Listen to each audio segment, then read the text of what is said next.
जय सिया राम। मैं आचार्य राजेश श्री राम जन्मभूमि अयोध्या से। प्रिय दर्शकों, आत्मा, आत्मबल, उच्च पद प्रतिष्ठा, सफलता और आरोग्य के कारक ग्रहों के राजा सूर्य देव 17 अगस्त से लेकर के 17 सितंबर के मध्य में अपनी ही मूल त्रिकोण राशि सिंह राशि पर गोचर करेंगे और यहाँ पर केतु के साथ युति भी करेंगे। न केवल केतु के साथ युति करेंगे बल्कि केतु के नक्षत्र मघा नक्षत्र पर गोचर भी करेंगे।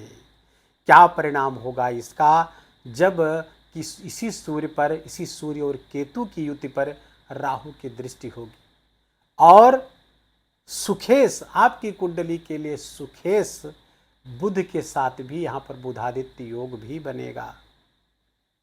मिथुन राशि के जातकों के लिए इसका बहुत ही शानदार परिणाम आने वाला है।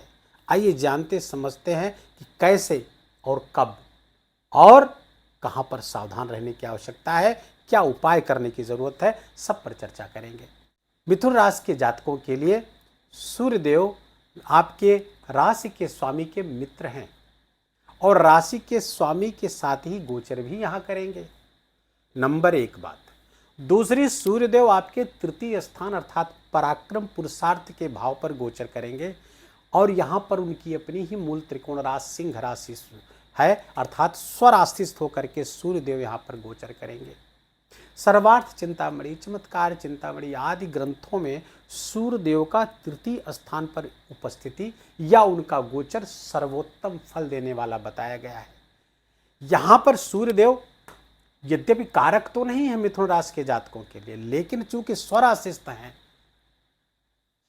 क्षत्रिय ग्रह होने के कारण सतोगुणी है, इसलिए यहाँ पर पराक्रम की वृद्धि करेंगे मिथुन राशि के जातकों के लिए। पराक्रम पुरुषार्थ में आपको विशेष मात्रा में लाभ दिलाने वाला होगा।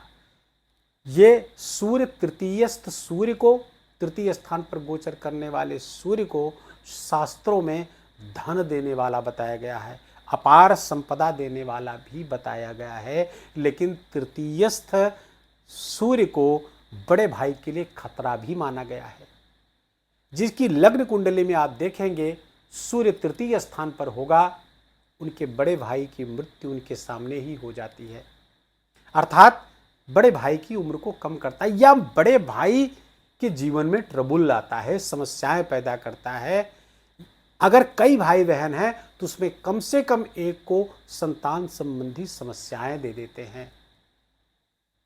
लाल किताब में तो यहां तक कहा गया है तृतीयस्थ सूर्य भाई बहनों में से किसी एक को निस्संतान बना देता है। आप इसको लागू करिएगा। जिनको जानते हैं कि तृतीयस्थ लग्न कुंडली में तृतीयस्थ सूर्य है, लेकिन यहाँ पर गोचर की बात है, उसकी चिंता नहीं कर रहे। लेकिन यदि आपके आपके गोचर के दौरान बड़े भाई को अपने स्वास्थ्य का या उनके साथ संबंध का ख्याल रखने की आवश्यकता होती, सूर्य यहाँ पर पराक्रम पुरुषार्थ बढ़ाएगा, जिसके कारण से आप जो इनिशिएटिव्स लेंगे, जो आपका ड्राइव बढ़ेगा और यहाँ से सूर्य की दृष्टि भाग्य भाव पर पड़ेगी, अर्थात भाग्य का भी सपोर्ट मिलेगा। ये यहाँ पर यात्राएं भी कराएंगे, छोटी और लंबी दूरी की यात्राएं, जिसमें से तीर्थ यात्राएं, मंदिर की यात्रा आदि भी शामिल है और जिसके कारण से भाग्य की वृद्धि होगी। जितना यहाँ पर सूर्य इस भाव से एक्टिव होगा उतने आपका भाग्य भाव भी एक्टिव होगा, अर्थात आप जितने पराक्रम पुरुषार्थ करेंगे, सीधा सा अर्थ है आपका भाग्य उतना ही साथ देगा, वही आपका भाग्य बनेगा। पिता गुरु का भी सहयोग प्राप्त होगा, यहाँ पर उनका भी लाभ प्राप्त होगा। सूर्यदेव यहाँ पर बैठ करके आपको सर्वोत्तम परिणाम दे रहे हैं। एक और चीज को देखिए, यहाँ पर केतु है, सूर्य और केतु अधिनायकवादी बना देता है। सूर्य और केतु की युति पराक्रम स्थान पर डिक्टेटरशिप वाला स्वभाव दे देता है, हावी होने का स्वभाव देता है, सब पर हावी होने का प्रयास करता है, खासकर अपने घर परिवार छोटे भाई बहनों पर।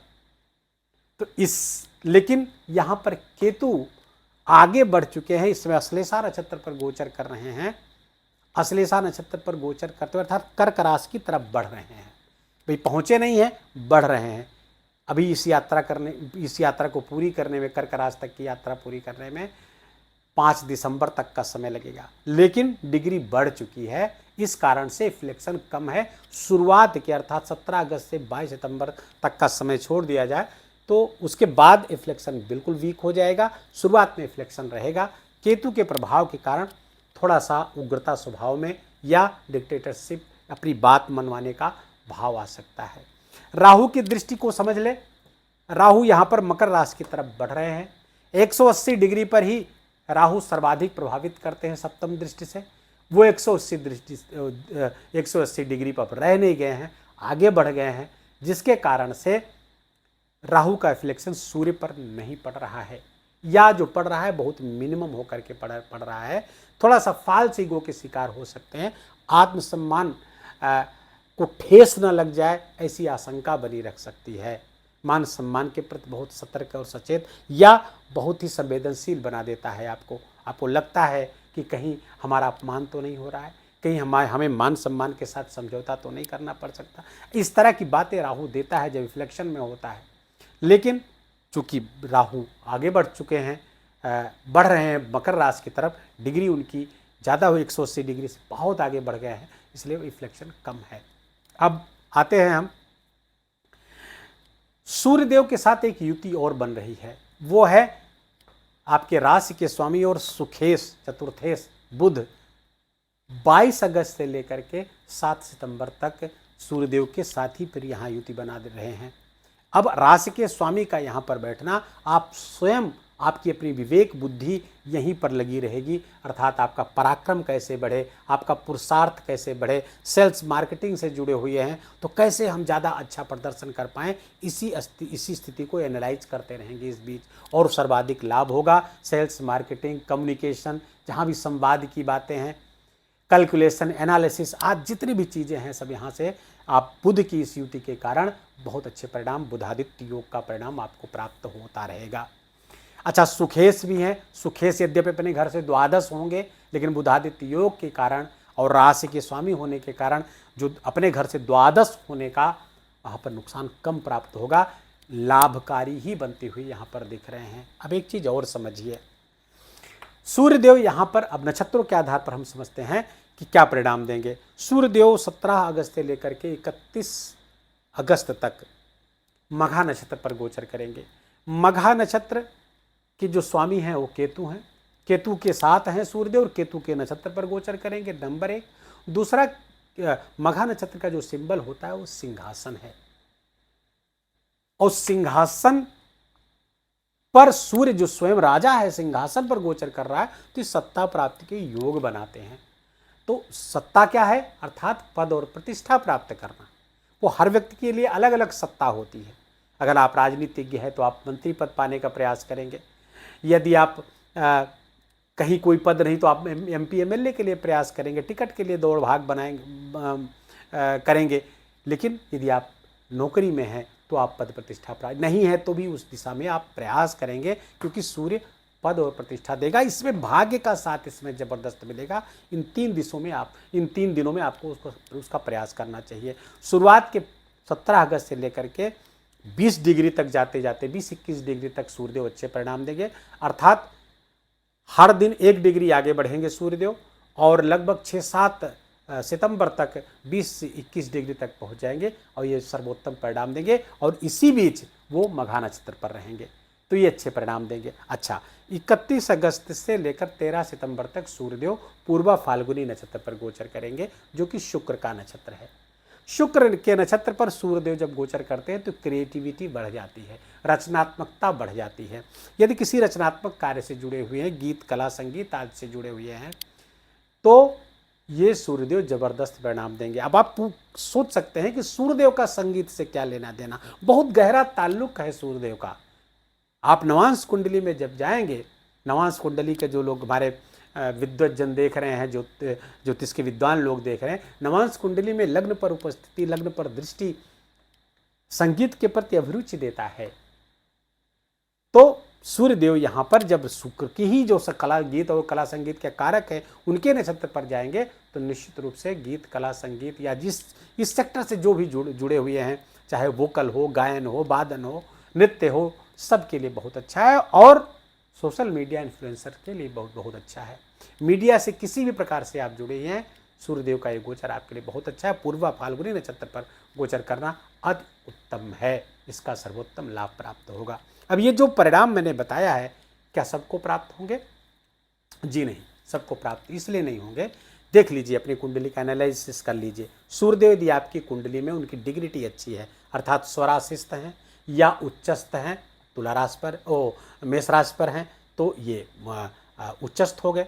मित्र राशि पर हैं, अधिमित्र की राशि पर हैं, या नवांश कुंडली में गए, नवांश कुंडली में भी वो अच्छी स्थिति में है, उच्चस्थ हैं या अधिमित्र या मित्र की राशि पर हैं, और बुध के साथ उनका जो संबंध है वो 3-11 का संबंध है, नवम पंचम का संबंध है, केंद्र का संबंध है, तो अत्युत्तम परिणाम आकर के रहेगा। और यदि वो कहीं आपके विक्रमांशा से परिणाम दे रहे हैं, विक्रमांशा से लाभ दे रहे हैं नवांश कुंडली के अनुसार, वहां से पता चलेगा, तब तो सर्वोत्तम परिणाम प्राप्त, जितना बताया हूं वो मिल करके रहेगा। लेकिन यदि कुंडली में सूर्य नीच का है, शत्रु राशि पर बैठा हुआ है, अति शत्रु की राशि पर बैठा हुआ है, नवांश कुंडली में भी यही स्थिति है, तो जो बताया हूं इसका परिणाम नहीं प्राप्त हो पाएगा। वो परिणाम प्राप्त हो उसके लिए क्या करना होगा? सूर्य को अपने अंदर सूर्य तत्व को बलि करना होगा।